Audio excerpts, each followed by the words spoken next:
The ultimatum arrived in the form of a colossal warship, dark as a starless void, hovering above the ruins of Earth's capital. The message was simple: kneel or perish.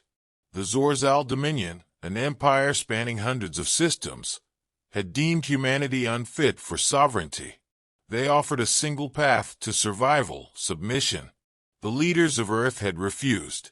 Ethan Cole stood amidst the wreckage of what had once been Washington, D.C., his face impassive beneath layers of dust and dried blood.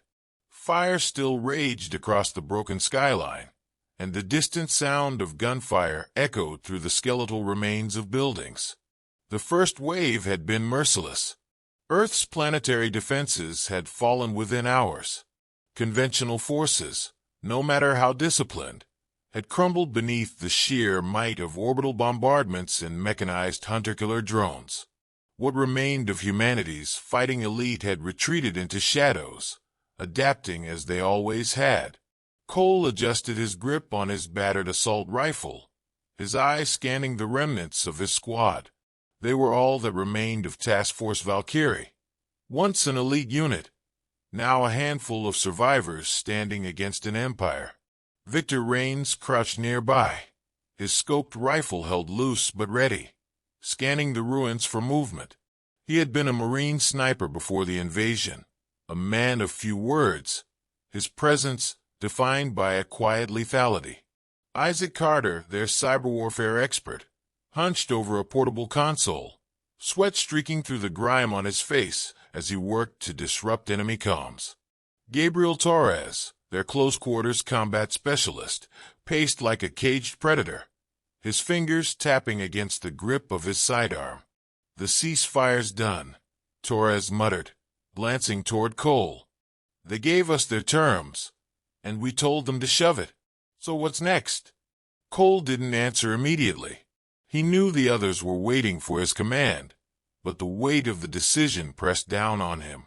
Humanity had never faced an enemy like this, one that viewed them as insects to be crushed underfoot. Resistance had been instinctual, but the cost had been staggering. Every major military installation on the planet had been reduced to rubble. The U.S. Navy, once the most formidable fleet in human history, had been swept aside like paper caught in a hurricane. Yet Earth was not conquered. Not yet. "They think we're broken," Cole finally said, his voice measured. "They think this war is already over." He turned to Carter. "What's their chatter?" Carter wiped his forehead, his fingers flying over the keyboard of his rig. "They're confident. Overconfident.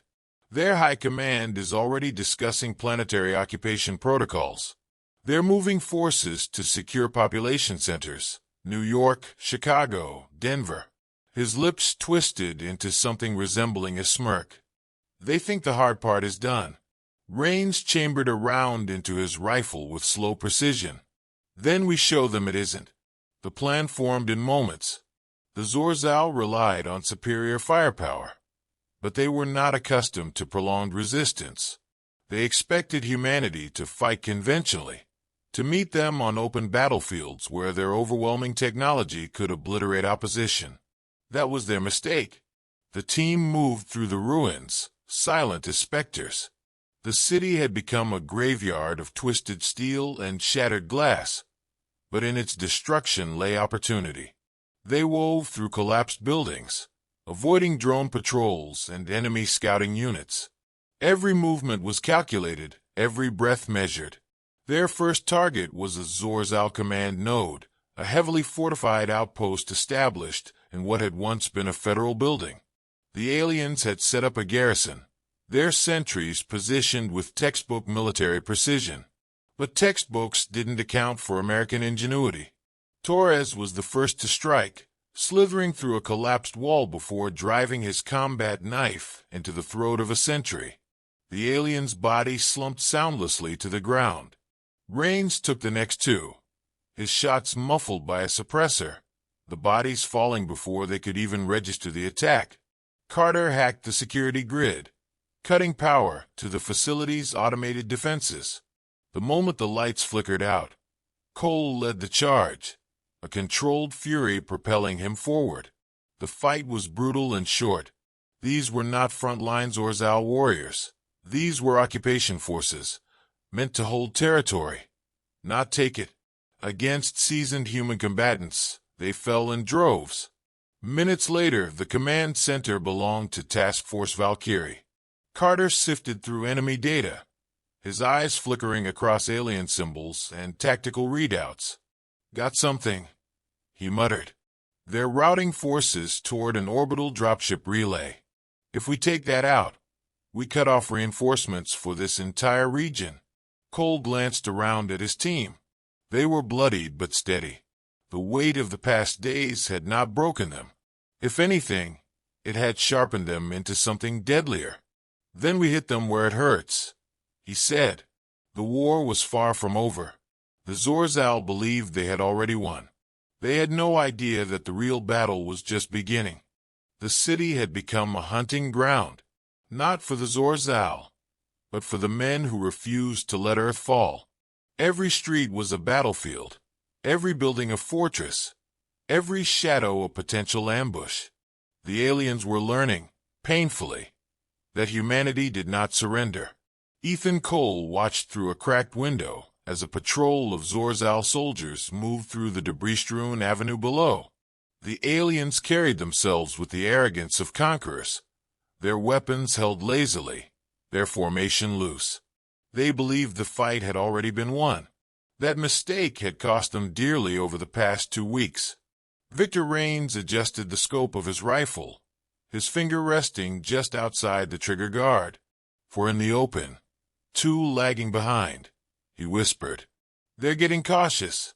"Not cautious enough," Gabriel Torres murmured, flexing his grip on the detonation switch in his palm. The Zorzal had stepped into a kill zone. They just didn't know it yet. Isaac Carter's voice crackled softly in their earpieces.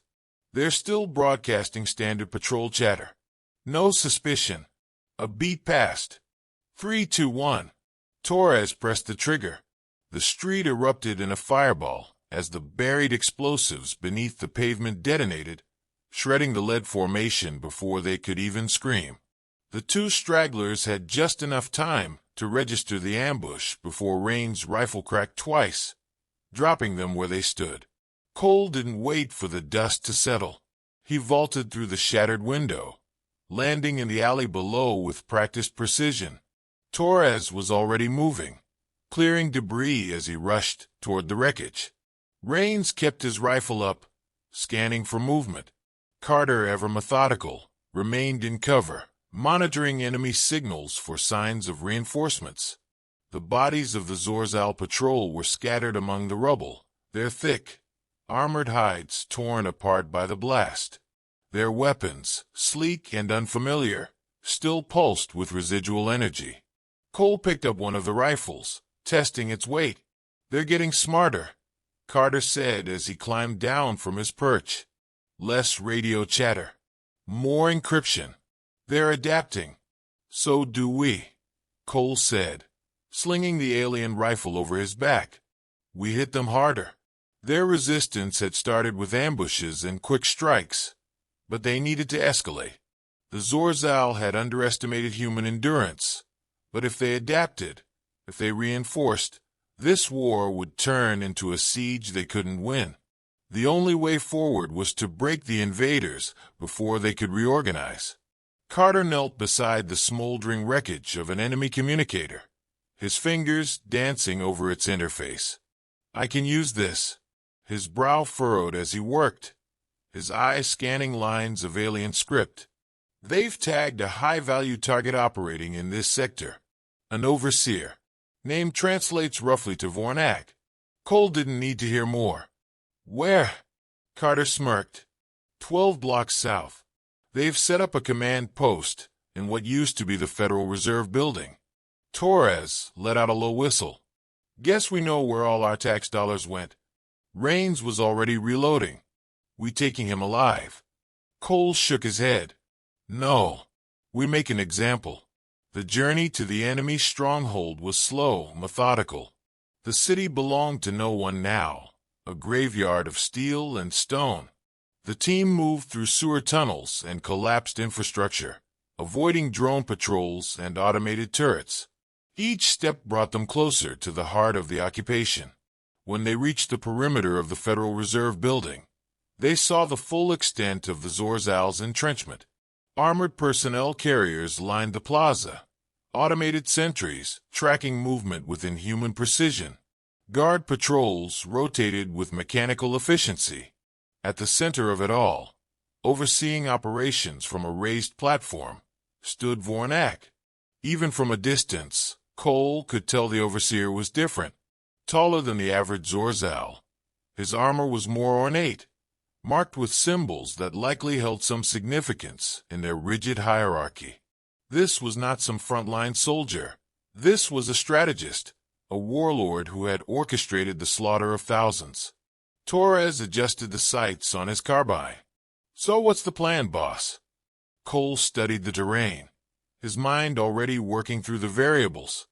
"We hit them fast. Carter, jam their comms. Rains, you get the shot on Vornak. Torres and I will draw fire. Keep them from escaping." Carter set to work, his fingers moving with practiced precision. Jamming in 3-2 now. The moment the enemy's signals went dark, Rains pulled the trigger. The shot was perfect, punching through Vornak's chest before the overseer even registered the attack. The alien staggered backward, collapsing onto the platform in a heap of twitching limbs. Then the chaos began. Cole and Torres moved first, their weapons cutting through enemy ranks with brutal efficiency. The Zorzal scrambled to recover, their lines breaking in the face of the sudden onslaught. Rains provided covering fire from above, picking off officers and gunners before they could retaliate. Within minutes, the stronghold was reduced to ruin. What few survivors remained tried to flee, but Torres cut them down before they could reach their transports. Cole approached Vornak's body, rolling the dying alien onto his back. The overseer's eyes were dim, but he still tried to speak, his mandibles clicking weakly. Cole didn't let him. He leveled his sidearm and fired once more. The silence that followed was heavy. Carter exhaled. "They'll feel that one. They're supposed to," Cole said. Rain slung his rifle over his shoulder. "They'll hit back harder." Cole nodded. "And we'll be ready." The war was far from over. But tonight, humanity had reminded the Zorzal of one simple truth. Predators didn't fear the dark. They became it. The stolen Zorzal dropship hummed softly as it cut through the void, skimming just above the turbulent atmosphere of the alien homeworld. Inside the cramped cabin, the air was thick with sweat and anticipation. The mission ahead was unlike any they had attempted before. Infiltrating the heart of an empire, where every sensor, every soldier, and every surveillance drone was programmed to recognize an intruder, was a gamble none of them expected to survive. But survival had never been the goal. Victory was. Ethan Cole checked his weapons for the third time, knowing full well they were already in perfect condition. It was less about the gear and more about the ritual, a soldier's way of keeping his mind sharp. Across from him, Victor Rains cleaned the barrel of his suppressed rifle with methodical precision. Gabriel Torres, always restless, tapped his knuckles against the metal frame of the ship, his leg bouncing in anticipation. Isaac Carter sat near the control panel, eyes flickering between the stolen alien interface and his own portable hacking rig. "We're approaching their security checkpoint," he murmured. "Transponder codes are holding so far." Cole exhaled. So far. Beyond the reinforced glass, the Zorzal capital spread out in a vast sprawl of towering citadels and sprawling fortresses, their architecture brutal and imposing. At the city's core, piercing the sky like an obsidian spear, stood the Grand War Hall, the heart of the Dominion, the place where kings declared conquest, the place where this war would end. A guttural voice crackled through the ship's comm system. Alien commands, sharp and suspicious. They want us to transmit crew identification, Carter whispered. They're scanning for life signs. If they see human vitals. They won't, Cole said. Kill the secondary power grid. Make it look like a glitch. Carter's fingers danced over the console. A second later, the ship's lights flickered, systems temporarily stalling. On the comm, irritated clicks and growls followed. Then, a curt order: proceed. Torres let out a slow exhale. They actually bought that. Arrogance makes for weak security, Carter muttered, powering the ship back up. They're not looking for an attack because they think no one would be foolish enough to try. Cole smirked. Then let's prove them wrong.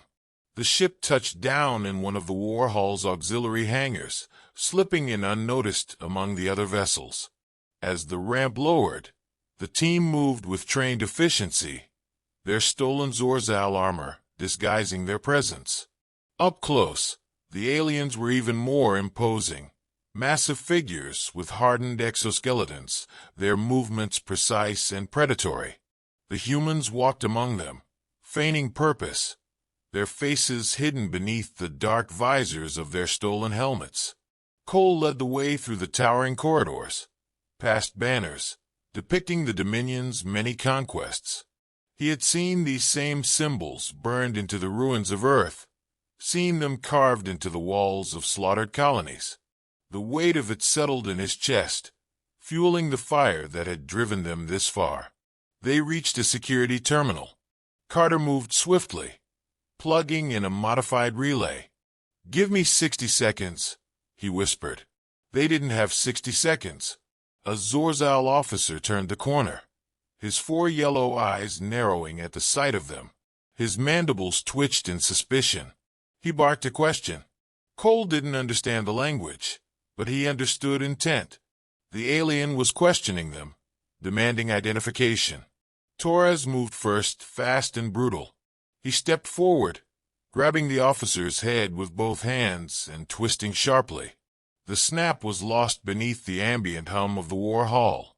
The body slumped lifeless. Carter exhaled sharply. Could have stalled him.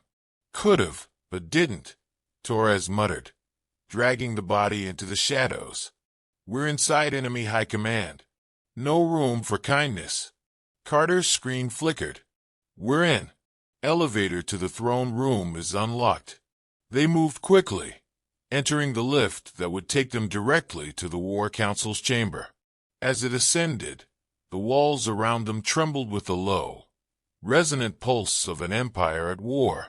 Outside these halls, fleets were moving, armies were marching, and entire worlds were burning. But none of that mattered if they succeeded here. The door slid open.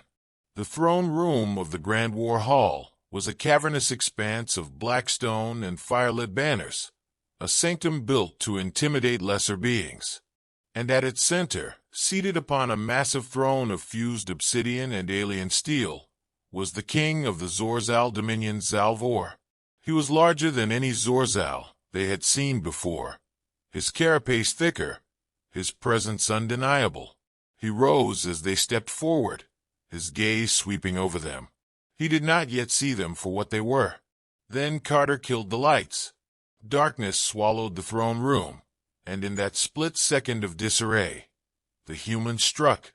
Rains fired first, his rifle suppressed but deadly, cutting down the nearest guards before they could react. Torres and Cole moved as one, their stolen weapons turned against the enemy, tearing through their ranks. Zalvor roared, his voice shaking the chamber. Emergency lights flickered back on, casting the battlefield in eerie red hues. The king moved with terrifying speed, his massive arms swinging like wrecking balls. He crushed one of his own guards in his fury, charging toward Cole. Cole rolled beneath the strike, firing point-blank into the alien's knee. The shot staggered Zalvor, but not for long. The king swung again, forcing Cole to dive behind the throne for cover. Torres leapt onto the king's back, driving a stolen plasma blade into the base of his skull. Zalvor howled, reaching back to grab him. But Rain's next shot found his exposed throat. The massive alien lurched, mandibles snapping as dark ichor spilled from the wound. Cole rose, pressing his rifle against the king's head. "This is for Earth." He pulled the trigger. Zalvor's body collapsed with a final, shuddering exhale. The room fell silent. Carter checked the uplink. "We're broadcasting. Every ship, every soldier in the Dominion just saw their king die." Cole nodded. "Then let's finish the message." Torres pulled a length of cable from his pack, looping it around Zalvor's thick neck. Together, they dragged the body toward the Great War banners that lined the hall. With effort, they hoisted him high, hanging his lifeless form in the very chamber where he had declared humanity's doom. The war was not over, but the Dominion had just learned what it meant to challenge mankind. The throne room smelled of scorched plasma and death. Zalvor's massive corpse hung from the war banners like a grotesque trophy, his lifeless form swaying slightly in the dim light. The silence in the chamber was deafening, broken only by the distant sounds of chaos erupting throughout the capital. The broadcast had done its job. Every Dominion soldier, officer, and commander had seen their king die like a hunted animal. Fear was spreading through their ranks like wildfire. Ethan Cole reloaded his rifle with steady hands, his breath even despite the adrenaline coursing through his veins. "Status." Isaac Carter checked his uplink, his fingers a blur across the alien interface. "We've got movement across all sectors. Fleet coordination is breaking down. Officers are panicking, issuing conflicting orders. Some units are retreating, others are doubling down. It's a mess." He exhaled sharply. "But it's working." Victor Rains adjusted his scope, scanning the chamber entrance. "Won't last forever. Someone's gonna step up to take command." Gabriel Torres wiped blood from his visor, nodding toward the heavy doors. "Then we don't give them time." Cole's earpiece crackled. A voice, raw and urgent, broke through the static. Commander Cole, do you read? Recognition flared in his mind. "General Lawson, we're here." Jesus Christ, son. Tell me that was real. Tell me I didn't just watch a human hang an alien king in his own war hall. Cole smirked. "It was real." Lawson exhaled, a mix of disbelief and pride in his voice. You just threw the Dominion into freefall. Their command structures fracturing across multiple sectors. We've got reports of entire divisions surrendering or turning on each other. That's the idea, Cole said. But you're still in the capital. The general's tone hardened. They'll throw everything they have at you. Let them, Rains muttered, checking his remaining ammo. Cole ignored the comment. "General, can you hit their orbital defense grid?" A brief pause. Then, already working on it. We've got strike teams targeting key installations. But it won't be clean. We need time, Cole looked at his men. "We'll give you time." Torres grinned. "Thought you'd say that." They moved out, pushing deeper into the war hall's corridors, leaving behind the grotesque warning of their victory. Alarms blared, casting jagged shadows as emergency lights pulsed across the walls. Dominion soldiers poured in from multiple angles, no longer acting with the cold precision of conquerors, but with the erratic desperation of a regime on the verge of collapse. The firefight was brutal. Plasma bolts tore through the air, searing the walls, the floor, the remains of their fallen enemies. Cole's team moved like specters of death, never in one place long enough to be pinned, their attacks swift and punishing. Torres vaulted over a barricade, driving a combat knife deep into the throat of a Zorzal officer before spinning his rifle around to cut down two more. Rains took position behind a crumbling column, his shots cold and calculated, every pull of the trigger a death sentence. Carter, always the ghost in the machine, hacked into a security turret, turning its devastating firepower against the enemy. Cole moved like a predator. Every step, every shot, every strike was measured, efficient. He didn't fight for survival. He fought to break them. And he could see it in their movements, their faltering lines. The Zorzal had never faced an enemy like this. They had expected humanity to die cursing their name. Instead, they had become the hunted. Carter's voice snapped through their calms. Elevator to the main courtyard is just ahead. But we've got a problem.